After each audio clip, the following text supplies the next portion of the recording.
نحمده نصلی علی رسولہ الکریم اما بعد فاعوذ باللہ من الشیطان الرجیم بسم اللہ الرحمن الرحیم۔ پیارے پیارے بھائیوں، پیارے پیارے دوستوں، پیاری پیاری بہنوں اور خاص الخاص پیارے پیارے بچوں، السلام علیکم ورحمۃ اللہ وبرکاتہ۔ پاکش 2030 سے آپ کی خدمت میں حاضر ہوں۔ نیک بنو نیکی پھیلاؤ کی اس مہم میں آج آپ کے سامنے بات رکھنے جا رہا ہوں، پارٹ 3، جو کہ بات چل رہی ہے اسلامی ہیرو پیغمبر اسلام کے بعد خلیفہ سوم کے بارے میں بات چل رہی ہے۔ پارٹ 1 بھی ہو گیا، پارٹ 2 بھی ہو گیا، آج پارٹ 3 پہ بات رکھوں گا، جو کہ شہادت حضرت عثمان بن عفان رضی اللہ تعالی عنہ ہے۔ پیارے بھائی اور دوستوں، بہنوں اور بزرگوں، پاکش 2030 کو جلدی جلدی سبسکرائب کیجیے، لائک کیجیے، شیئر کیجیے اور ویڈیو سننے کے بعد اپنے تاثرات سے بھی آگاہ کیجیے۔ انشاءاللہ تعالی نیکی کے اس عمل میں، نیکی کے اس فعل میں انشاءاللہ آپ برابر کے شریک ہیں، اور یہ صدقہ جاریہ ہے،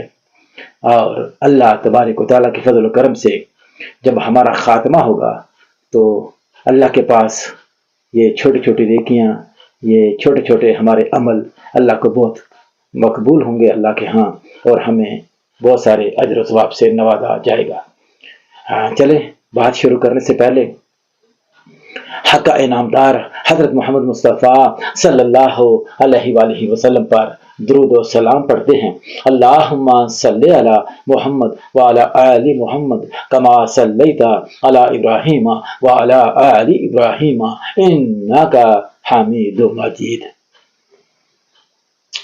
بڑے افسوس سے کہنا پڑتا ہے، جتنے بھی ہمارے لیڈران ہیں، جتنے بھی ہمارے ہیروز ہیں، اسلامی ہیروز، ان کی زندگیوں کا جو خاتمہ ہے وہ انتہائی دردناک، انتہائی افسوسناک۔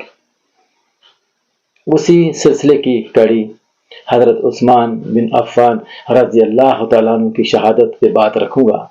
خلافت عثمانیہ کے آخری سال، خلافت عثمانیہ کے آخری سال یعنی کہ 35 ہجری میں ایک یہودی منافق عبداللہ سبا نے گناؤنی سازش کا ذریعہ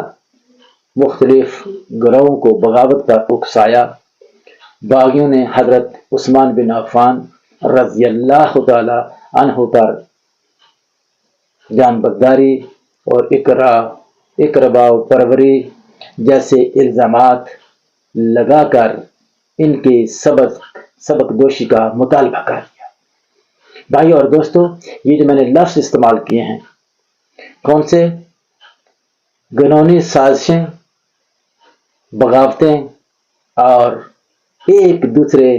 کے خلاف اکسانا، یہ تقریباً ہر نبی کے زمانہ میں، ہر نبی کے ساتھ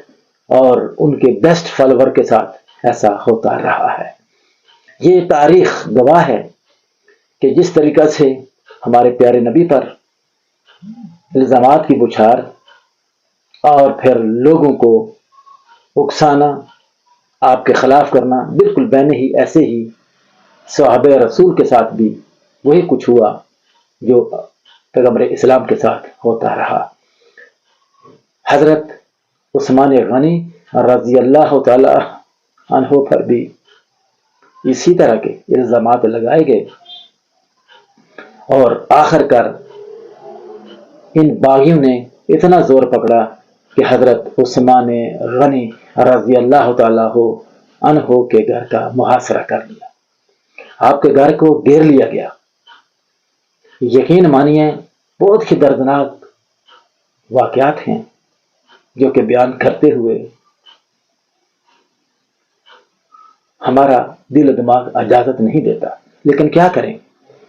کفار کی، مشرکین کی اور نان مسلم کی، یہود و نصارہ کی ان حرکات کو آپ کے سامنے رکھنا بھی بہت ضروری ہے، کیونکہ اگر آپ کے سامنے نہیں رکھیں گے تو آپ کو کیسا پتا چلے گا کہ ہمارے دشمن کس طرح کے ہوتے ہیں؟ بھائی اور دوستوں، بہنوں اور بزرگوں، ایشیائی خوردونوش اور دیگر ضروریات زندگی کی ترسیل روک دی گئی، بالکل ایسے ہی جیسے شعیب ابی طالب کے اندر حضور علیہ الصلوۃ والسلام اور آپ کے ساتھیوں کے ساتھ کیا گیا۔ اسی طرح حضرت عثمان بن عفان رضی اللہ تعالی عنہ کے ساتھ بھی کیا گیا۔ وہ باغی لوگ جو حضرت عثمان غنی کے خون کے پیاسے تھے، حضرت علی رضی اللہ تعالی عنہ نے موقع کی نزاکت کو سمجھتے ہوئے اپنے دونوں صاحبزادوں حضرت امام حسن رضی اللہ تعالیٰ عنہ اور حضرت امام حسین رضی اللہ تعالیٰ عنہ کو بھی حضرت عثمان غنی کی حفاظت کے لیے معمور کر دیا۔ بھائی اور دوستو، نبی علیہ الصلوۃ والسلام کے دونوں نواسوں نے حضرت عثمان غنی کے دشمنوں کے خلاف سیسا پلائی ہوئی دیوار بننے کے لیے آپ کے بابا نے یعنی حضرت علی کرم اللہ وجہہ نے آپ کی ذمہ داریاں لگا دی، اور دونوں صاحبزادوں نے اپنی ذمہ داریوں کو اپنی ذمہ داری سمجھ کر اپنے بابا کے دوست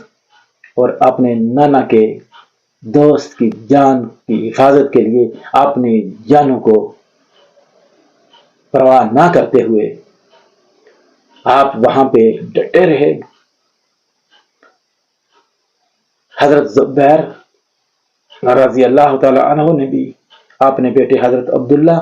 رضی اللہ تعالیٰ عنہ کو بھی حضرت عثمان رضی اللہ تعالیٰ عنہ کی حفاظت پر معمور کر دیا۔